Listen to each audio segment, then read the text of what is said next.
Yeah, we're talking about it. Okay, to set the stage, May 19th, 2024, Hungrybox, the best Jigglypuff player in the world, is down 2 games to none against fellow Puff player SDJ. He's got to win 3 games in a row to survive at one of the biggest Melee tournaments of the year. Now, it's not what this video is about, but just for some added context, this Puff v Puff matchup is universally despised. It's slow and monotonous and exhausting. I feel like other characters get something out of their Ditto. It's just not there for Puff. Like the other day, I had a match against a top level Puff player, and I could feel the whole time how much they hated it, which is, you know, fine. I mean, it's a little like a branch manager at a McDonald's meeting a McDonald's cashier and being like, ugh, you work at McDonald's? But that's beside the point. Somehow, Clutchbox fights and pulls off the reverse 3-0. Tension in the arena. Everyone knows something's about to happen. Then something happens. And there it is! Oh, the chair! No! Oh my God! I called it, guys. What the hell? Not again! For the second one's not gonna do it. But he reconsiders. But you thought about it for a second. Hide your kids, hide your wife. Hungrybox is done with the reverse 3-0. SDJ out of the tournament in 7th place. This man really said, get on my level. Now you may be thinking, okay, why is this notable? Or maybe you're thinking, wow, that was really inappropriate and unprofessional. And that's the dichotomy I'm here to resolve. Just to clarify, I am a Hungrybox fan. I feel like I end up reiterating that every video I make. It shouldn't affect my content as much as it does, but maybe it's the fact that he does attract so much attention that ends up drawing me in.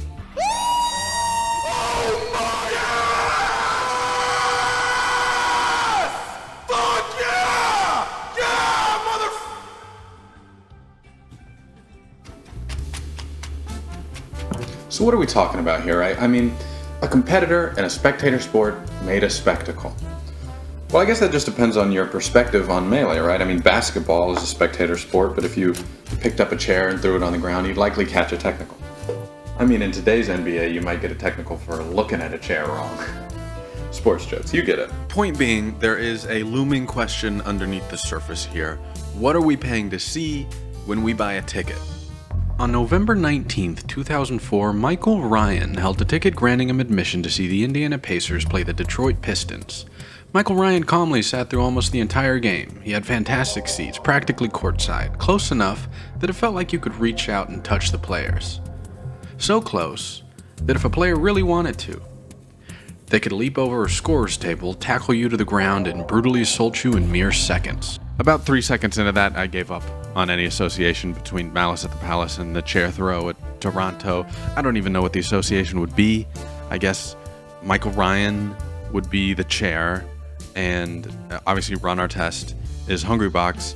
I feel like a writer for the Connections puzzle. But isn't that crazy? Like, he just went to a basketball game. For those of you who don't know the story, Michael Ryan didn't do anything.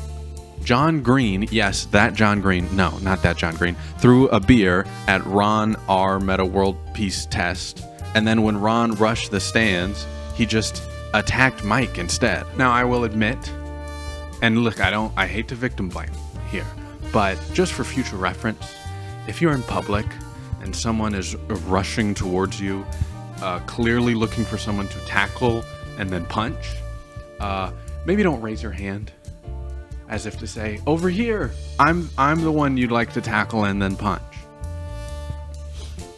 What are we talking about?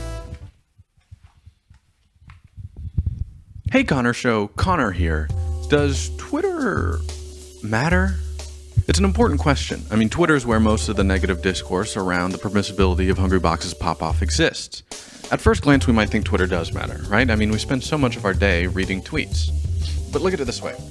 How much of your day do you spend writing tweets? That's right, the vast majority of users on Twitter are in what we call the silent majority. Now, before you crack your knuckles and start writing a comment on this video like, hey, I'm on Twitter a lot, I'm in Melee Twitter, I post a bunch of tweets, I'm a part of the discourse. I want you to stop and look away. No, really, look away. Look over here or down there at the recommended videos. Check how many views they have. Take note of it. Now, I'll wait here for you. Click on any one of them and see how many comments they have compared to the views. You see what I'm saying? if you were about to make a comment on this video, I already know you're in the minority. Now, does this mean that Twitter opinions or YouTube comments are inherently bad? No. I think that they can be a pretty good heuristic for general opinion, but it's important to remember that that's all they are. Tweets can imply what the general opinion might be, but they do not operate as a stand-in for general opinion. This interview following Chairgate kind of highlights what I'm talking about. One thing I did notice, though, is there was a big disconnect from the Twitter reaction to it and the actual in-person and the staff reaction. The crowd was going absolutely ballistic. I got high fives, fist bumps. They were chanting my name. The staff came out and said, dude, that was awesome. They were all just hyping me up, and I was just like, oh, that's pretty cool. Then I pull out my phone and I'm the next coming of Satan. The narrative that Hungrybox is clearly trying to establish here is that the chair throw was a fun moment that's been exaggerated in the online space. But is that fair? I stand by my criticism of using Twitter takes as a stand-in for general opinion, but I can't ignore that a similar bias exists out there in the real world. In 1987, I'm just going to cut that off now. I can already feel it veering entirely off topic. I'm going to keep it simple, okay? The bystander effect is a behavioral pattern induced by crowds. Essentially, an individual is going to feel less and less responsible for something the more and more people are around, right? The example that everyone uses is like a public train or a bus. Someone's getting robbed, but the crowd, who's clearly large enough to stop the robber, doesn't do anything because each individual is thinking, well, someone else will do something first, and then it ends up nobody taking an action. I'm now realizing that you all definitely know what the bystander effect is, and it probably would have been more fun to just veer off topic and do a bit, so lose-lose, I guess. Now, it might seem dramatic to apply the bystander effect to the Hungrybox chair throw, and maybe it is, but the principle clearly applies, right? I mean, no one rushed the stage, no one tried to disqualify Hungrybox, the crowd was cheering him on. I have no evidence that the bystander effect was in play here, but genuinely ask yourself, if you were a staffer that day and you felt like what he did was inappropriate, would you have said anything? Okay, so last point. Sorry, I need to adjust my chair real quick. Oh, wait, I can't. Because it's tied to the ground. This is a world Cody Schwab wants to avoid. Cody's proposal, which I will be taking unquestionably seriously, is to implement weighted chairs. This is, of course, in contrast to the solution that we were all already thinking of, which was to tie the chairs to the ground. But as I showed earlier, that would make it difficult to adjust your seat. Listen, I have two problems with this solution. The first problem I have is the problem that I presume Charles Darwin would share. Follow me here. Let's say we make that heavy chair, right? It still needs to be light enough that a TO can carry it onto stage, but it has to be so heavy that it's frustratingly difficult to lift above your head and throw. Now, if we take Hungrybox at his word, chair throwing is entirely instinctual. He's gonna try to throw that chair. The idea is it's so heavy he gets it about this high and then puts it back down. Hungrybox failed, mission success. The problem is, Cody, life finds a way. So, we've introduced into the natural smasher habitat a pop-off resistant chair. What does natural selection tell us about this environment? Because remember, there is a positive social reward associated with a successful chair throw, which comes with reproductive success, so what are we selecting for here? Come on, yes? Stronger players. Exactly. Eventually, a smasher will come along who's strong enough to throw that heavy chair. And they're going to begin to monopolize that social reward.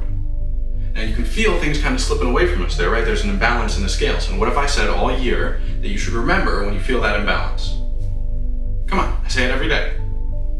There are always competing forces. Thank you. Birds develop stronger beaks. Well, the nuts are going to develop stronger shells. Lions get faster, then so will gazelles. And in this case, smashers are going to get stronger. So TOs will... Anybody? Yes? Develop heavier chairs. Develop heavier chairs, which makes stronger smashers, which makes heavier chairs, and on and on. Now focus on this part. Because we did introduce a limit earlier, right? We said the chairs can only get so heavy. The TOs still need to be able to lift them onto the stage. So that's it, right? This cycle's just going to continue and approach that limit, and then we're done, right? We're at the end. Evolution stops. Doesn't feel right. What have I said? All year, I've been saying the same thing. Come on, guys. You. I want you to tell me where this is leading. I don't know.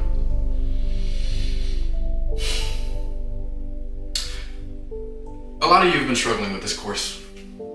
It happens every year. And every year, there's a point in the year where things start to click. Am I the only one that feels like that's coming? Maybe today we're gonna get there?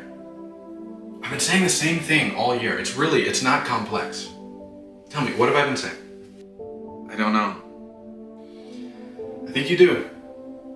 I've told you again and again that if you leave this class with one thing, it should be, there are always competing forces.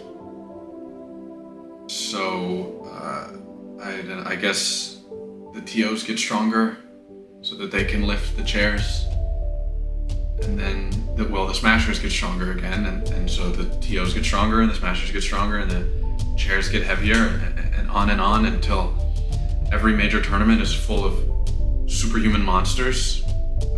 Then what happens when a fight breaks out? These people can throw around 500-pound chairs like they're footballs. What happens when they start throwing people? It'll be chaos. Well, exactly. Is that what you want, Cody? The second problem I have is that you could just still tie the chairs to the ground, but give them a little slack, so you can still adjust them. So what are we?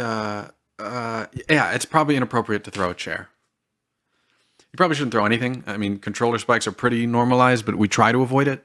The problem here is everyone knew this was going to happen. We've been incentivizing pop-off maxing in one specific guy for years. You got to turn the hose off at some point.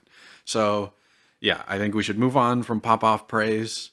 I don't think it's necessarily HBox's fault that it got this far. We just need to evolve the culture and move on. It happened before my time, but apparently the Smash community used to be pretty edgy.